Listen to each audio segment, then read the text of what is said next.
Hello and welcome to our podcast, Tales from the CyberLab. My name's Adam Myers, I'm the sales director here at CyberLab, and I'll be your host for today. Joining me is Steve Clarke, who heads up our pen testing division. Welcome, Steve. Hi. My name's Steve. I manage the pen testing team here at CyberLab, and I've been working in the industry myself for 15 years. I now manage a very skilled and diverse team, many of which have experience in OT testing, and we have a good understanding of the difference between traditional IT testing. So I guess, Steve, just to set the scene, what is critical national infrastructure, and I guess why is it a target for hackers? Critical national infrastructure is the backbone of all the systems that run society. They run our power, our transport, our health. So the impact of an attack against these systems is much higher than against traditional IT systems. And I guess some of them are been in for years, so they're a lot of legacy systems, and they're totally the backbone of the UK. I guess they are a target, but there's also an element where it might be really legacy kit or exactly operating system. Yeah, the shelf life for IT kit could be 3 to 5 years. The operational technology, these are industrial systems that could be running for 20 years, 15, 20 years. Quite often they're running 24/7, so they're not rebooted. And patching is an issue as well. So these systems are quite fragile, a very good target for attackers. But the main thing is the impact of an attack against such infrastructure is much higher due to this. Brilliant, Steve. So I guess our first question and topic is, when people hear pen testing, they often refer to or think of websites and corporate networks. How does testing OT environments differ from traditional IT pen testing?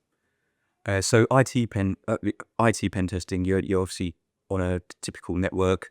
You're scanning, or testing servers and systems that most people use on their day-to-day lives.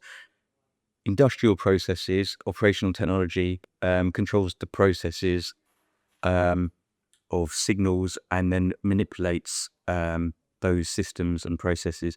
So they'll be heavily used in manufacturing lines, transport networks, energy, so gas, water, electric. And so these systems are reading real world signals and making decisions based on those. Brilliant. So I guess there's an element of trust with the engineers on site, isn't it? Because if the systems are legacy, they've been there's probably an element of trust that you're trying to build the engineers on site, where I guess an IT pen test or a traditional pen test that, we might be testing a system that's relatively new. It's building that trust with engineers, isn't it? And I guess you're also probably going to be in different locations, and you were talking earlier off camera around you're in a water tower once, and that's not a usual environment to go and do a pen test, is it? Yeah, of course. So compared to a traditional pen test where you kind of scope it and everyone's pretty much on board and knows what's going to happen, an OT test needs to have a lot more preparation, risk assessment, discussions with the engineers on the floor who are working with this kit. As you mentioned, a lot of it is legacy kit, and we can't just go in there and fire our tools at it because we're going to take something down. Is that the impact it could have? So, for example, the tools that you use in sort of your pen test teams, obviously, they're not widely available. They're very sensitive. You work to crest and check standards and all those good things. The impact could be that could take down, the water network, for example. So we have to be really sensitive of how we do that. Water contamination, power outages. The impact is quite high. So obviously people are reluctant for us to go onto their networks and test it as we would in a normal penetration test. So it's very much around building the relationship, the trust, and speaking with the engineers, doing an adequate risk assessment. And obviously, these are legacy systems. These might be 10, 15 years old. So if we go in there and use our modern tools against them, we don't know what's going to happen. Whereas in IT, a Windows server we know can handle it, but these PLCs, RTUs, and whatever kit they've got in there could be very volatile. And I guess for you as well, you've got to get to know what you're testing and learn a bit about this sort of system that you're actually going to do. So for you, there's an element of trying to build a bit of sort of how you actually operate and work that technology as well. Exactly. Yeah. So it's very much working with the customer, working out the best way to test the components or the environment. Quite often with some parts of it are that they have a test bed and that you're kind of a test environment, which is a replica of live, hopefully. Right. So we can sometimes go in there and test things a bit more thoroughly without so much risk. But at the end of the day, if it needs to be realistic to the production environment, because that's what the attackers are targeting. Thank you, Steve. So what are some of the biggest vulnerabilities you see in OT environments today, and why are they more vulnerable than other environments? Okay, so first of all, as mentioned, they are usually legacy systems, old unsupported operating systems. They probably haven't been updated for a while. The updating probably needs to happen in a maintenance window. Most of these systems need to have 100% uptime. So it's very tricky for the engineers to regularly patch them. And also finding that maintenance window, often find there'll be change freezes or there'll be something that impacts that system. So I guess you don't always get those maintenance windows, do you? Which then causes a potential risk and vulnerability. Yeah, which we just out of time to fix, or that doesn't impact the network. absolutely. So we talked about outdated and unpatched systems. I guess there's also things like misconfiguration of firewalls, which maybe you can allude to. Yeah, absolutely. So firewalls are a key defense in these environments. Obviously, industrial firewalls and switches. Most of these environments are air-gapped, so they aren't connected to the internet. And some of the testing we do is to obviously verify that is the case. Firewalls often have temporary rules in them that become permanent or forgotten about. Or there are weaknesses in the firewall that just have been there and haven't been identified. Sometimes it's due to the reluctance to having the environment tested. Is obviously they don't know about these risks, so they're unknown. Similarly, assets as well. There's not the asset discovery or register. So a lot of these devices are unknown. So just going in there to identify the devices is the first step. And we see that a lot in even just general IT. Like, you don't know what's on the network. Somebody probably has a spreadsheet somewhere that they've done. So I guess it's very, hopefully a little bit more sophisticated. But there's always an issue with visibility of assets, and that happens in most businesses. And I guess at that level, it's critical. And also communications. We're all used to in IT pretty much everything being encrypted these days. Yeah. You go to a website, it's encrypted. You have a chat, it's encrypted. A lot of the OT protocols are usually unencrypted, clear over the wire. So if someone can get on the network and listen to the traffic, it's pretty much going to be in the clear. And that's where the issues can spawn from as well, because you can manipulate those values on the wire and cause systems to for example, temperature monitoring. So you could manipulate that, or you could do something to just keep saying it's 20 degrees, but actually it's 60 degrees and going up. So fire and stuff like that. Yeah. Amazing. You mentioned air gapping. Just for our listeners at home, sounds great. Can you just explain what air gapping is and why it's important? So it's all about network segmentation. So the OT devices, they shouldn't be accessible from the internet, and they shouldn't be able to get out to the internet. Really, they should be completely air gapped and separate away from the networks. So there's no way for an attacker to get in via the networks. Obviously, the advent of the industrial Internet of Things is changing those things. We're finding there is a crossover now to the IT side of things. Because yes, IoT has gone through the roof, hasn't it, really, in terms of what we see. We work very closely with a partner, Forescout, great at sort of segmentation and looking at sort of networks and whatnot, but it also discovers a lot of IoT devices that a lot of people don't even know they have, and it's just kind of, smart fridges. I think my washing machine at home is trying to connect to the internet now, which I don't need it to do, but that has really risen in the last, say, 5 years, and I guess that is a big risk as well at the same time. Yeah, absolutely. And the industrial Internet of Things is the industrial standard for what we have at home. Before we jump back in, just a quick word on something that I think can make a real difference to your cyber resilience.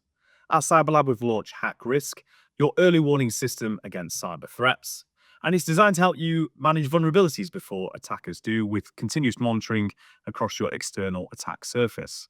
It'll look to monitor the dark web and even third-party suppliers and benchmark them against industry standards. So whether you're a small business without a cyber team, or you just want to stay protected between pen tests, Hack Risk gives you clear, actionable reports that you can review weekly with your teams.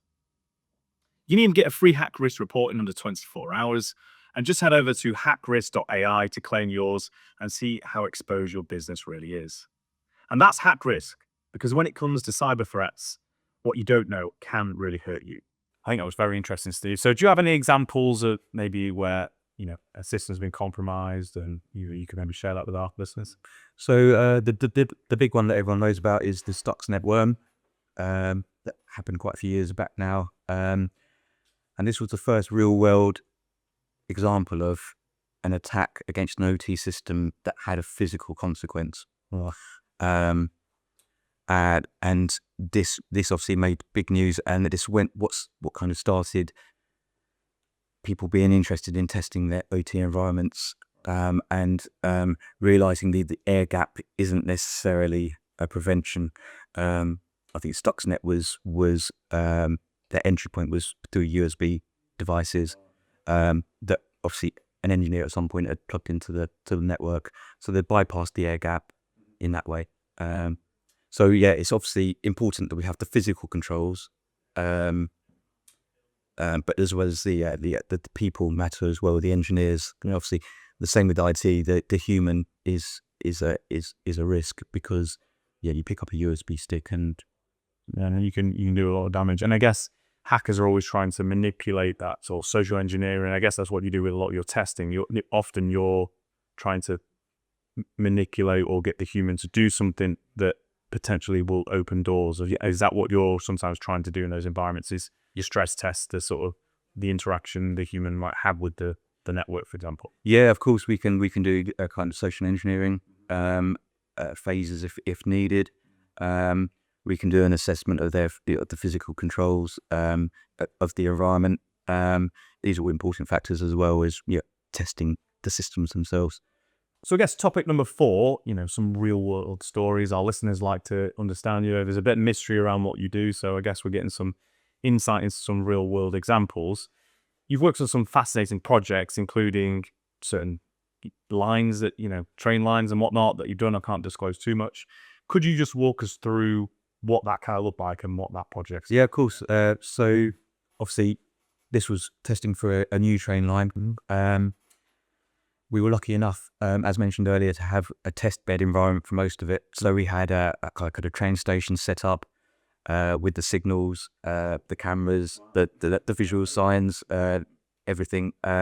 So we were quite lucky. I could pretty much go in there and test everything thoroughly without impacting any transport or train lines. So again, that goes back to that unique example of like the impact, like the water tower, for example. You're in very different scenarios there, aren't you? Which is kind of new to you, and I guess you're probably part of the job, but it's different, isn't it? So, it's very different. The water tower example, we had to walk through some marshes to get there. Right.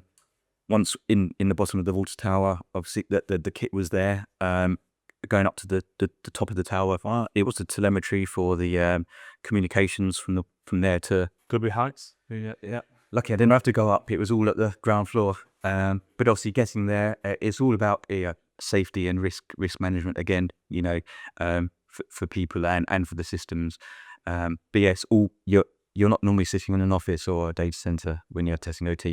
You're out in the industrial environments. So I guess that train line that you tested, what did that entail? And we just.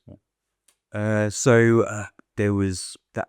Pretty much covered all the kinds of testing we do. So from build reviews to the servers, configuration reviews of the PLCs and RTUs, firewall switch config reviews. They had some software as well, which we reviewed. And then the other things I mentioned, segregation testing. Yeah. We did some network sniffing to see what was going over the network, clear text protocols, etc.